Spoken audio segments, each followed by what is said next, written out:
उसमें आप देखिएगा क्या कौन आएगा, वो सीताराम नाम भगवान की।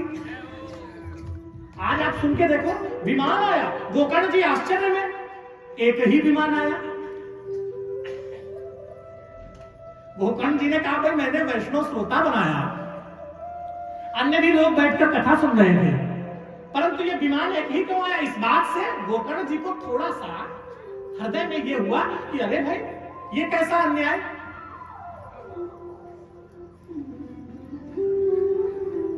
तो गोकर्ण जी को उत्तर जानते हैं क्या प्राप्त हुआ? गोकर्ण जी को यह उत्तर प्राप्त हुआ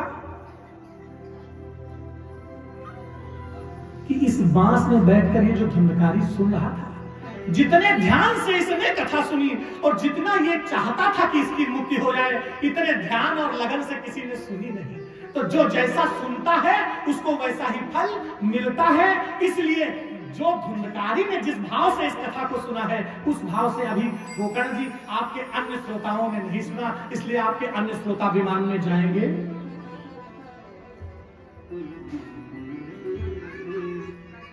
एक बात जान लो, जिनके श्रवण समुद्र समान, मीठा बिना भगवान को भोग लगा रहा हूं मैं भागवत की कथा, और बिना तुलसीदास जी की रामायण की ये चौपाई रूपी तुलसी दल रखे बिना भोग लगता है नहीं।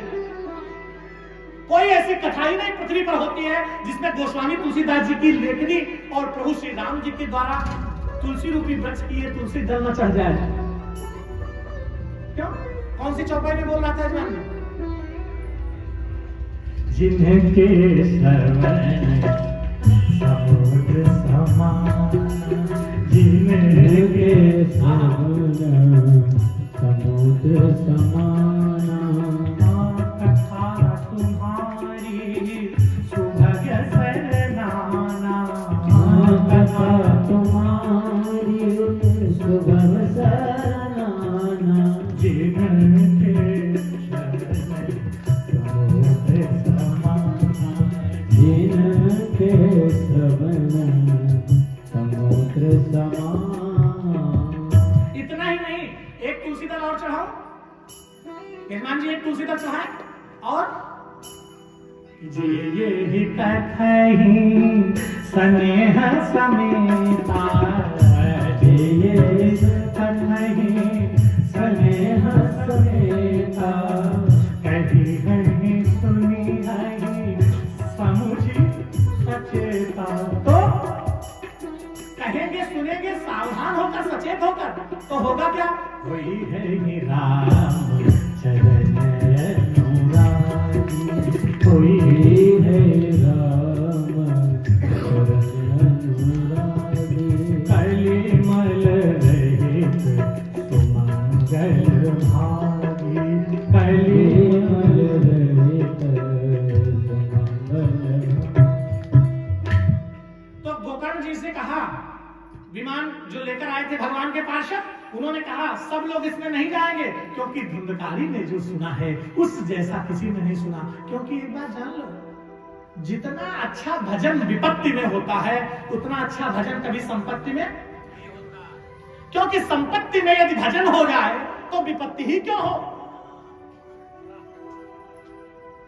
भैया। और आप कहोगे पंडित जी क्या अपने मन से बता रहे हो? अपने मन से नहीं बताता कुछ भी। विपद विस्मरणम विष्णु संपन्नारायण स्मृति, भगवान क्या को भूलना ही विपत्ति है, और भगवान की निरंतर याद आती रहे तो विपत्ति नहीं है। चिंता मत करना। क्यों? क्योंकि सुनता वही है जिसके ऊपर थोड़ा सा पीड़ा। और सुनो, भगवान अपने भक्त को थोड़ा दुख जरूर देते हैं। पूछो काहे? क्योंकि दुख नहीं अगर देंगे तो यह भूल जाएगा, ये इसका स्वभाव है।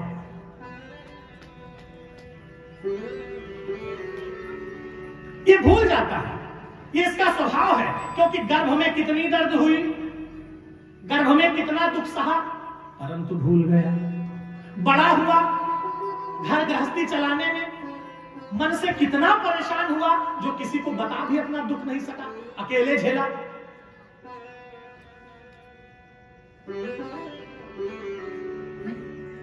वो भी नहीं बता सका। कुछ दिनों बाद वो फिर भूल गया, भगवान को नहीं याद करता। इसलिए भगवान बीच बीच में एक एक प्रतिकूलता का झटका देते रहते हैं। इसको अगर पूरी अनुकूलता मिल गई तो ये लंकेश हो जाएगा, बोलो सच्चिदानंद भगवान की जय। इसको बीच बीच में थोड़ा थोड़ा, हाँ, इसीलिए और विश्वास कीजिए जो दुखी होता है, क्योंकि जो अतिया तप व्याकुल होई तरु छाया सुख जाने सोई। पेड़ की छाया का लाभ तो वही ले पाएगा जो बहुत घामा गया है, जिसको बहुत घाम लग गया है।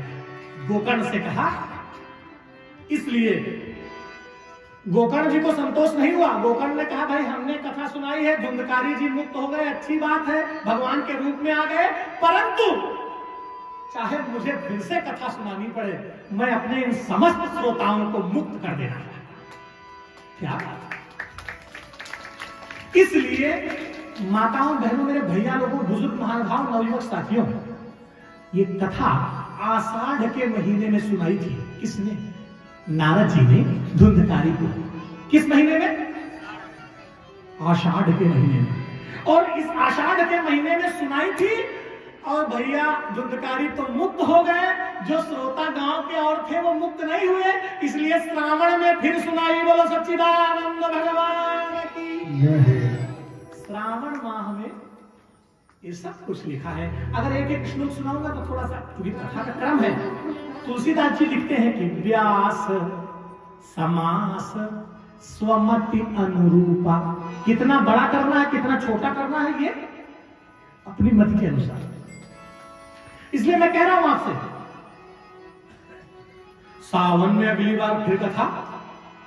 आपकी बात नहीं करना, चिंता मत करिए, मुंह से निकल गया। तुम चिंता न करो, हम वैसे कुछ नहीं ले, खुला कहे, क्योंकि हमारे सुनते को हम सस्ते आदमी, तो सीताराम नाम हमारे को सुने। तो भैया हम ऐसा सुनाई थी, जो कोई सुनैया हो बताओ, नहीं तो कथा हम सुनाइबे कर, और कुछ हम करबे नहीं कर, जीवन में हमारा है प्रण। बोलो सच्चिदानंद भगवान की। शंकर जी तो सुनबे करिए कहो न कहो। मन धीर धरो, दो बातें कहनी है।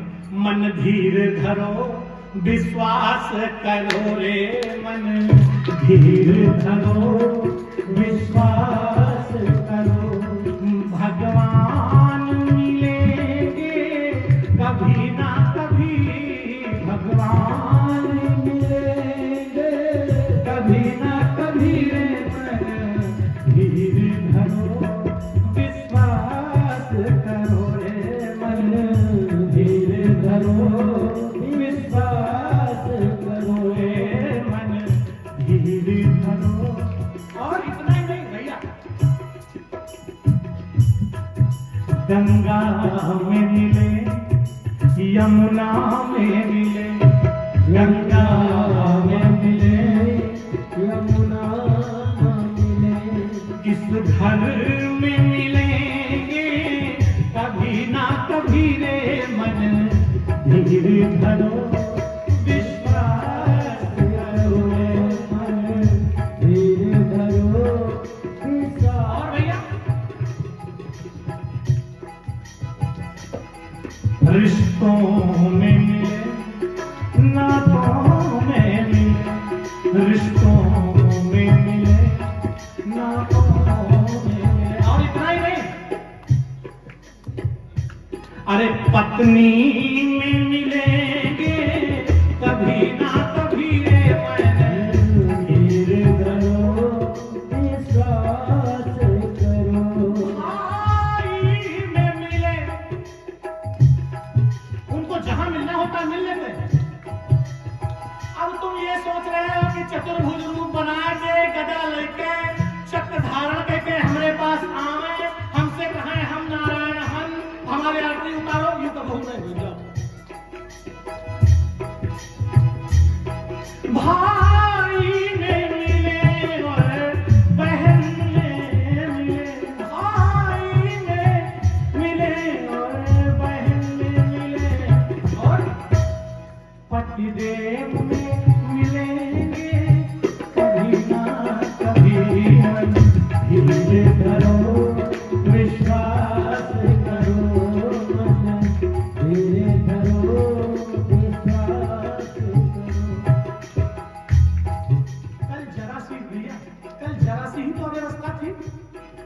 सकल भूमि गोपाल की, संपत्ति सब रघुपति के रही। माई शाम कथावाचक पूजा पाठ इंतजाम। यजमान जी यथार्थ जानिएगा, आप केवल निमित्त हो, आप कुछ नहीं कर रहे हो, आपके बस की भागवत नहीं हो, और आपकी क्या रहा किसी बस की नहीं, और हमारे बस की नहीं जो हम सुना सके, महामूर्ख शिरोमणि हम। परंतु वो जिससे जो कराना चाहते हैं वो करवा ही लेते हैं, इसलिए यह वही करा रहे हैं। और सुनो, छोटी सी अव्यवस्था मन को उद्विग्न कर रही थी, मगर मन धीर धरो विश्वास करो, धीर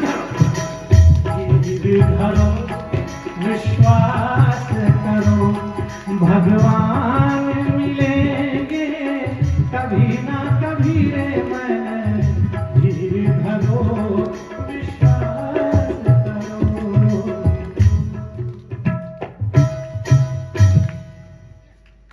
छह बजेगा, गुरु सीताराम नाम भगवान की। भैया यार बंद कर दो मोबाइल, उधर जाइए।